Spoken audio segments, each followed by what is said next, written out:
Hello everyone, I hope you are very healthy and consistent. Today we will start with chapter 16 Loosen Your Bone, Wilma. You don't paddle against the current, you paddle with it. And if you get good at it, you throw away the oars. Chris Christopherson, singer, songwriter, actor, Rhodes Scholar, still super hot for an old guy. Several years ago, I went on a life changing trip to India.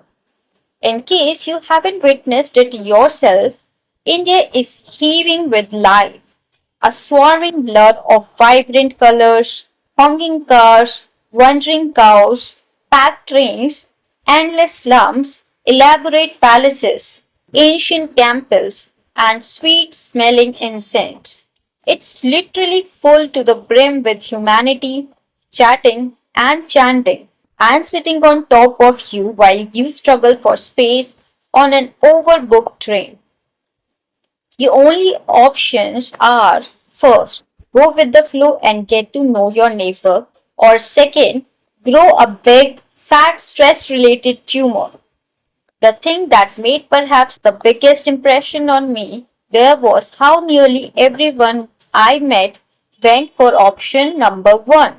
In India, some people will spoon you on a bus if you fall asleep next to them, roll down their windows to chat with you in a traffic jam, stare unblinkingly at your non Indianness, help you if you are lost, insist you get in their family photos at historical monuments, invite you in for tea, burp, fart, and laugh in your face.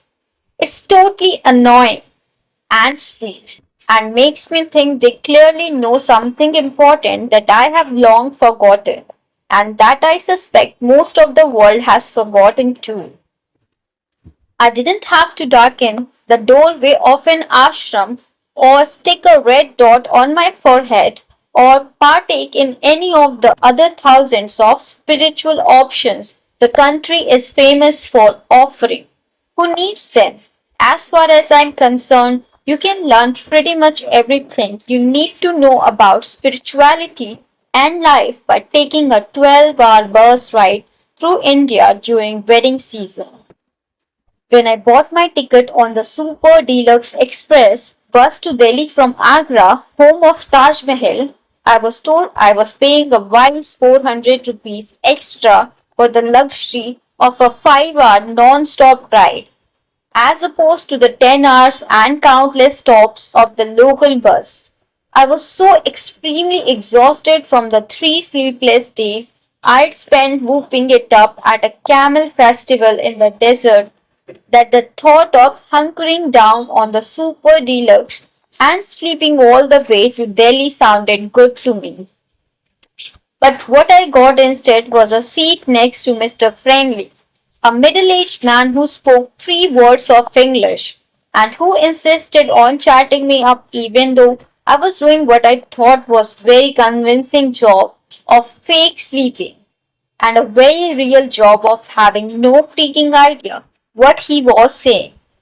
The bus left an hour late due to massive confusion and overbooking and took almost 2 hours to get out of town, thanks to the fact that it was November, peak wedding season. Weddings in India traditionally involve a ceremony that lasts for days, stretches for miles, welcomes anyone caught in the crossfire, and includes a parade through the streets complete with horses, marching band, explosives, a car with a loudspeaker blaring Indian music and important wedding announcements, and a bunch of guys carrying what looked like table lamps on their heads. My bus ended up getting trapped in wedding festivities pretty much every 10 minutes, which meant that everyone on the bus, every time we stopped, skipped off to join the party. When we finally did get out of town, we kept pulling over to let random people on and off in the middle of nowhere. Have some tea, a smoke, a chat, maybe light a fire in the brush in a ditch, or strap giant burlap sacks full of something large and bulbous to the roof. At some point, this guy got on who was standing by the side of the road in the darkness. We scooped him up without coming to a full stop, and he took his place at the front of the bus, standing right next to my seat, and immediately began hollering at everyone in Hindi. My busmates responded by cheering, chanting, and sitting in silence, while I responded by seeing if I couldn't find another seat farther away from his mouth. I got up and joined a group of people sitting on rickety benches around the bus driver who was in this room. Behind a wall of glass, the people huddling around him made room for me, and suddenly I felt like I was watching an action movie on a screen the size of a giant bus windshield. We were carrying, careening through the narrow dirt streets of tiny villages, Bollywood music crackling over the radio, while people, goats, and monkeys leaped out of the way, slowing down only for the almighty holy cow. Then all of a sudden, in some tiny nowhere villages, he pulls over yet again. More chai perhaps? Maybe he's going to go visit a friend. Has to be. Wants to take a walk for an hour while we all sit there. The driver waves for me to follow and gets off, as does everyone on the bus.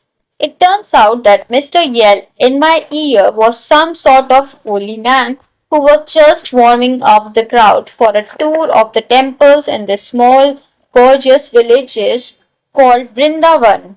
It is, I learned, the place where Krishna met his wife Radha and where they built hundreds of temples in their honor. So, for the next 2 hours, I found myself wandering through countless temples, gaily tossing flowers onto shrines, holding hands, and skipping in a circle around a statue of Krishna, solemnly chanting, praying, and clapping, and all I could think was how homicidal a bus of New Yorkers on the express bus from New York to DC would be in a similar situation.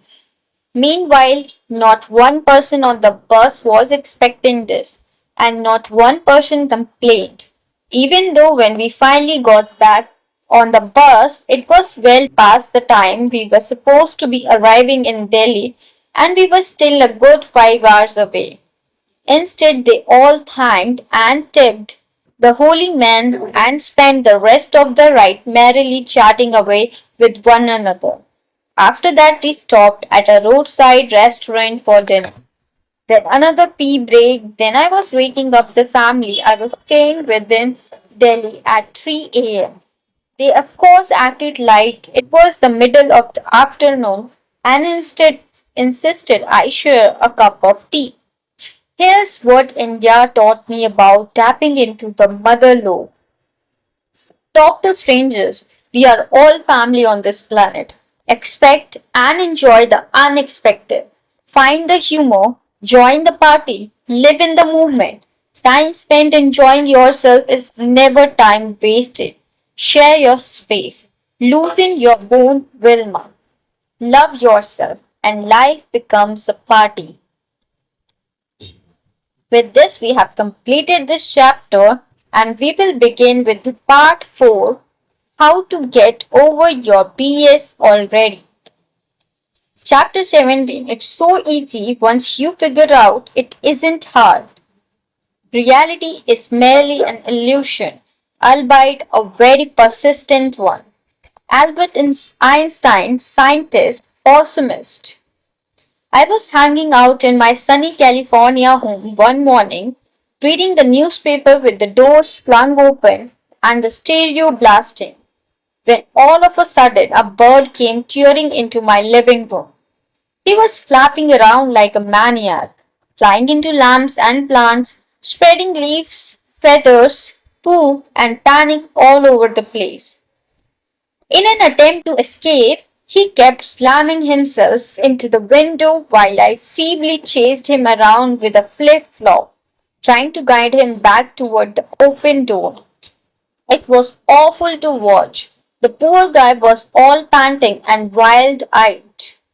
his little birdie heart no doubt about to explode with fear while he threw himself over and over again into the glass at full speed.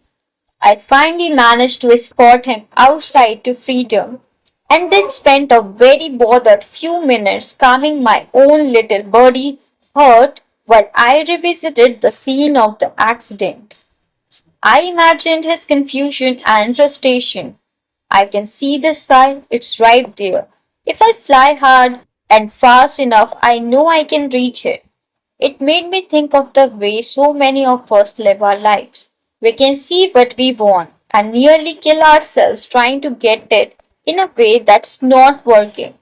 Meanwhile, if we just stopped, got quiet for a minute or two, and looked at things a little differently, we'd notice the door to what we want being held open for us by the nice lady in the bathrobe across the room. Then all we'd have to do is fly through it. Oh, the drama we create for ourselves. We are so deeply wrapped up in our stories. I don't have the money. I'm not good enough. I can't quit my job. I'm lazy. I have bad hair. Trudging through life with our heads down, clinging to our false belief like lifeboats full of doo-doo that we prevent ourselves from seeing the literally infinite sea of possibilities and opportunities surrounding us at every single moment. Have you ever walked down a street that you have walked down a million times and suddenly noticed a house or a tree or a mailbox or something else totally obvious and in your face that you have never noticed before? Or have you ever suddenly become aware of the eye color of someone you have known for years? Or have you ever looked at your mother and thought I was inside of that woman once? All this stuff didn't suddenly appear and then you noticed it. It was there all along. You just weren't experiencing it because your focus was directed somewhere else. Here's a cool exercise. Right now, look around wherever you are and count the number of things you see that are red. Take about a minute and count them all.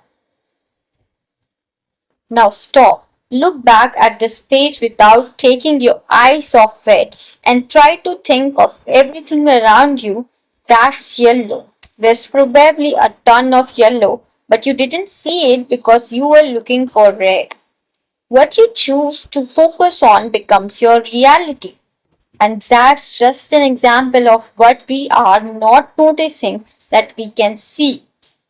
There's also an infinite amount of emotions and thoughts and beliefs and interpretations and sounds and dreams and opportunities and smells and points of views and ways to feel good and responses and non-responses and things to say and ways to help. Yet, because we are so set in our ways and committed to our stories about who we are, and what our reality looks like, we only scratch the very surface of all that's available to us every single moment. Meanwhile, we are totally surrounded by countless awesome versions of reality, and they are all just hanging around like a bunch of shy teenage girls at the prom, leaning against the walls, waiting for us to ask them to dance. As the poet William Blake so eloquently stated, if the doors of perceptions were cleansed, everything would appear to man as it is infinite. So, why would you create anything that's not totally awesome? I mean, we're only talking about your life here. If you choose to get over all your reasons why the money you so desire is evil, or your identity as someone who's scared of intimacy, or your attachment to a plethora of other excuses that you perceive to be very serious and real when they are really probably kind of cute and ridiculous. You could literally create any reality you want. Wherever I become impressed by a particularly creative array of new excuses I have come up with, or start to organize an elaborate pity party for myself, I turn to Ray Charles. I don't often listen to his music, but I always think about Ray when I need a kick in the buttons.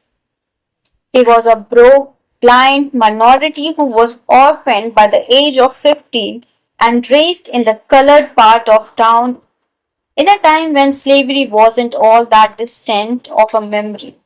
And he went on to become one of the most influential and successful American musicians of all time. Basically, he wasted no time on excuses. Any little bow is me. Me is that I try to hold up against Ray instantly wilts into the sniveling little nice try that it is. And I am forced to look upon my life and my excuses with a new perspective, really. You are really going to let that stop you? All you have to do is make the choice to let go of everything you are so attached to that's not serving you and manifest the reality that you want. Life is an illusion created by your perception, and it can be changed the moment you chose to change it. Our entire experience on this planet is determined by how we choose to perceive our reality. I know as if it can't be that easy. If it was that simple, how could I possibly have spent all this time banging my head against the glass wall of my own self created hope hungry? But before you get into a bad mood about it, remember all the stumbling around in the realities we tend to be stuck in is very valuable because it allows us to grow and learn and evolve.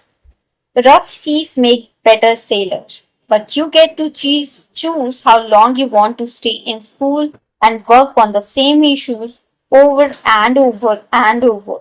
Your graduation cap and gown are cleaned and pressed and waiting for you whenever you want to put them on.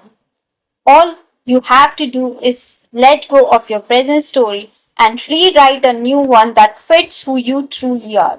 If you want to join the party and shift your perspective, do what I say in this book and really do it. Don't just half ass it. And while you are at it, believe it. Study the resources I suggest in the back of this book and on my website. Commit to releasing your attachment to low frequency thoughts and experiences. Trust that the universe loves the crap out of you. Kick fear in the face and head bravely into the unknown. Also, do the following. First, become aware of what your stories are. We call these stories because they are just that. They are not the truth and they can be rewritten. You are the author of your own life, not your parents, not society, not your partner, not your friends, not the bullies who called you Fatzilla in junior high. And the sooner you decide to write yourself a better script, the sooner you get to live a more awesome life. Before you can let go of your stories, get clear on what they are. Listen to what you say and what you think about and start bursting yourself in your own lies. We get so used to and so identify with our broken records that we don't even notice they exist or that they are not even real. And yet we'll fight to the death to uphold their non-truths. Listen specifically for sentences that begin with I always, I never, I can't, I shouldn't, I suck at, I wish, I want, as opposed to I will and I am. I don't have. One day I'm trying to. Sad sack Jane, the lawyer, says she should keep her miserable job at the prestigious firm because she'll never find one that she likes that pays as well, really. Is that why nobody on earth anywhere is doing a job that they love and making even more money than you make, Jane? Lonely hearted Sally always says she can't find a good single man because there aren't any left out there. Really, Sally, all the good single men were hunted down and killed, so no matter how many dates you go on, Or how many times you put on sexy high heels and hang around at Home Depot, you'll never bump into one? Was the awesome guy your friend Deb just met the lone survivor of the good guy genocide? Broke ass Joe, the personal trainer, always talks about how he can't make any money and how there are no high paying clients out there. Really, Joe? Not any, anywhere? Then how is it that other personal trainers have more high paying clients than they can handle? And that some even created energy drinks and workout products with their pictures on them and are ranking it on QVC. Another good place to catch yourself in a story is by looking at the areas in your life that are sagging. If you are constantly angry, maybe your story is nobody understands me. If you are always overweight, maybe your story is I have no self discipline. If you are uninvited from Thanksgiving dinner because you wouldn't let anyone else talk at the last three family gatherings, maybe your story is nobody pays any attention to me. Remember, as Wallace Battle said, to think what you want to think is to think the truth, regardless of appearances. Instead of pretending to be stuck in these lame old realities, use your power of thought to change your attitude and change your life. Start paying attention. What are your favorite self sabotaging stories? What do you hear yourself think and say over and over again that has become who you are, or rather, who you think you are? Bust yourself in your own tired, old, broken records right now so you can set about rewriting your stories and create the kind of life you love. Second, become aware of what you are gaining from your stories. We pretty much don't ever do anything that we don't benefit from in some way, be it in a healthy way or an unhealthy way. If you are perpetuating something dismal in your life because of some dopey story, there's definitely something about it that you are getting off on. Let's say, for example, that your story is that you are depressed. Chances are pretty good that even though it feels awful, when you feel awful, you don't have to work hard or do the laundry or go to the gym. It also feels very familiar and cozy and comfortable. It gets you attention. People come in and check on you and sometimes bring food. It gives you something to talk about. It allows you to not try too hard or move forward and face possible failure. It lets you drink beer for breakfast. Let's say your story is that you can't make money. By staying broke, you get to be right. You get to be a victim, which makes you dependent on other people and gets you attention. Other people will offer to pay. You don't have to take responsibility. You get to give up before you start and avoid possible failure. If things in your life fall far below the mediocre scale, you get to blame other people and circumstances instead of taking risks to change it because you can't afford to take risks. Let's say your story is that you stink at relationships. You get your freedom, you don't have to commit and can keep looking for the greener grass on the other side. You don't have to risk getting hurt by being vulnerable. You get to complain about always being single and get sympathy. You get the whole bed to yourself. Never have to compromise. And don't have to shave unless it's summer. We don't realize it, but we are making the perks we get from perpetuating our stories more important than getting the things we really want. Because it's familiar territory, it's what we are comfy with, and we are scared to let it go. If we have been depressed or victimized or whatever since childhood, we trick ourselves into believing that it's really who we are as adults in order to continue reaping the rewards. It's how we survived as kids, but it doesn't serve us anymore, so we need to get rid of it or we'll just keep creating more of it. For example, let's say you grew up with a violent alcoholic father And your way to protect yourself from being the target of his rage was to never speak up, to never let yourself or your wants and wishes be visible. Cut to you as an adult who never speaks your truth or who never stands up for yourself. You are still reaping the false rewards. You are playing it safe, not risking getting hurt or yelled at. But this behavior is backfiring on you because by hiding and not taking a stand for yourself, you are living a life that totally makes you want to roll over and go back to sleep every morning instead of getting up and facing your day. Once you identify the false benefits you are reaping from holding on to your stories, you can start the process of letting them go and replace them with new empowered ones that serve the adult you. Third, get rid of your stories. Once you know what the beast looks like, you can slay it. Take your list of can'ts and shoulds and I nevers, etc., and write stream of consciousness in a journal. See example below.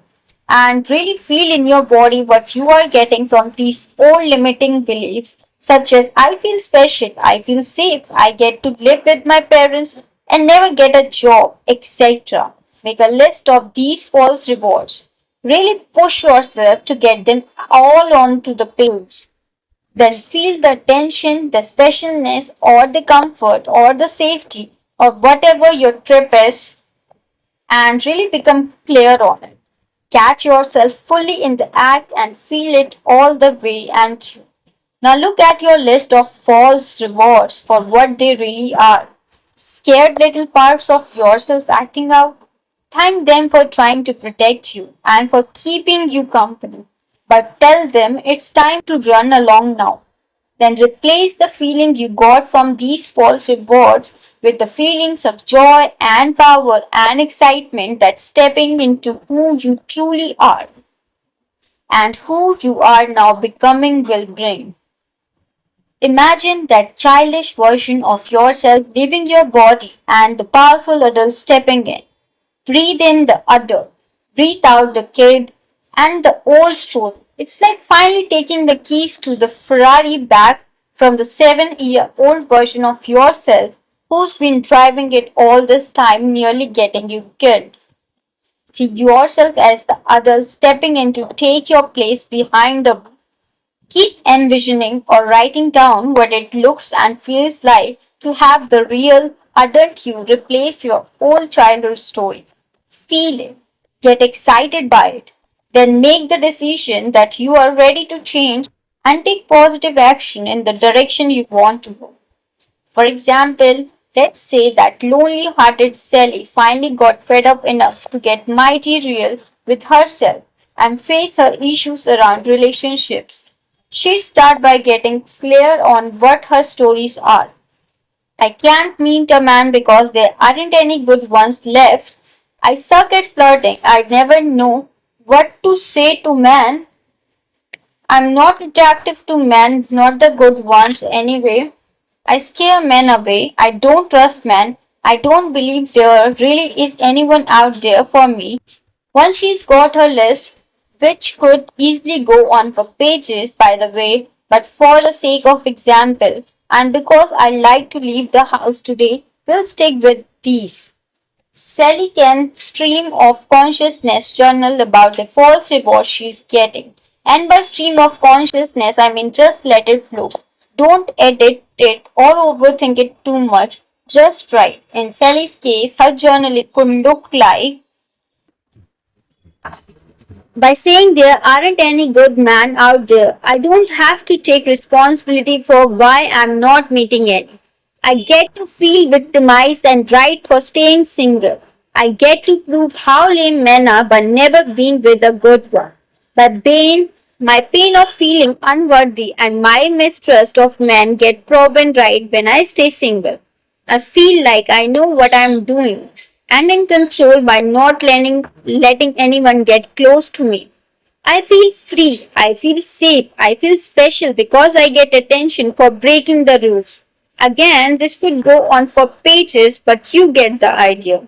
Once she's gotten all her false rewards on the pages, Sally can then focus on them, feel them all the way through, thank them for trying to protect her. We don't want to turn this into a self loathing exercise, please, and release them by replacing them with new, powerful stories. She can literally take each one and replace it with a new truth. For example, by saying there aren't any good men out there, I don't have to take responsibility for why I'm not meeting any, then becomes the world is filled with awesome loving men and I'm fully capable of and so excited to find me a good one. I get to feel victimized and right for staying single. Then becomes I'm powerful and in control of my life. I choose to love and be loved. I get to prove how lame men are by never being with a good one. Then becomes I love and trust man and am so thrilled to be with an awesome guy who makes me giddy with happiness. These new stories become her new too, and in order to make them stick, she focuses on them, breathes them in, and feels how happy they make her feel. These stories are her new affirmations. Remember those? That she will not only write down and repeat and bombard herself with over and over and over, but that she will instantly replace her old stories with if they should fly out of her mouth or into her mind out of habit. Let's review, shall we? First, list off all your old stories that you have gotten into the habit of thinking and say. Second, journal about the false rewards you get from them. Third, feel into these false rewards, thank them for their help, and decide to let them go. Fourth, take each false reward and write new, powerful story to replace it with. Fifth, repeat these new stories or affirmations over and over and over until it becomes your truth. Sixth, behold your awesome new life. Nothing in this world is permanent, including our stories. Yet we try to hold on to them for false security, which ultimately leads to sorrow and loss. Be willing to let go. Keep reinventing your story as you continue to grow. Get a move on. Once you have gotten clear on your story and have done the energy work above, take action. If you were once depressed but have decided to let it go, stop listening to melancholy music. Stop talking about how loosey you feel. Stop pretending that putting on your bathrobe counts as getting dressed, etc. Instead, focus on the good and do the things you love to do. Make an effort instead of collapsing into the familiar feeling of being depressed. Realize that you have gotten into the habits with these things and switch them around. Behave the way a person who isn't depressed behaves. Dress how they dress. Hang out with the kinds of people they hang out with. Speak the way they speak. Do the things they do. Really sink into the understanding that you can have what you want. This won't work if you just pretend. You can't be like, okay, I'm going out on a date. I'm telling myself I'm going to have a great time, but I know it's going to be hideous because it's always hideous. But I'm having a good attitude about it. Going out into the world and trying, yet still deep down believing that you are ruled by your past circumstances is like forgiving someone but still hoping they set in something wet. Fifth, get out of your routine. Talk to strangers, wear something different, go to a new grocery store, make dinner for someone who you want to get to know better, change toothpaste, go to a movie at 2 p.m. on a Wednesday, learn 3 new jokes, walk taller, notice 5 awesome things you have never noticed about your home, your beliefs, your mother, your face. Do things that pull you out of your routine and you'll be amazed by the new realities that were there all along that suddenly present themselves. 6. Sidestep the spiral. There's also the ever popular spiral into darkness where you begin by being sad that your dog died, then realize that not only are you now dogless, but you are still single and you will always be single because everyone, including your dog, leaves you, which probably wouldn't be the case if you didn't have such fat thighs or weren't so overshadowed by your gorgeous sister. who is pretty much the main reason you have had no self-confidence your entire life and whoa. Feel sad about Feel sad, but don't blow it up into some huge drama. If something negative happens in your life, feel it, learn from it, let it go, and get back to focusing on the life you are excited to live. Seventh, love yourself more than you love your drama. Thank you, everyone. Stay tuned.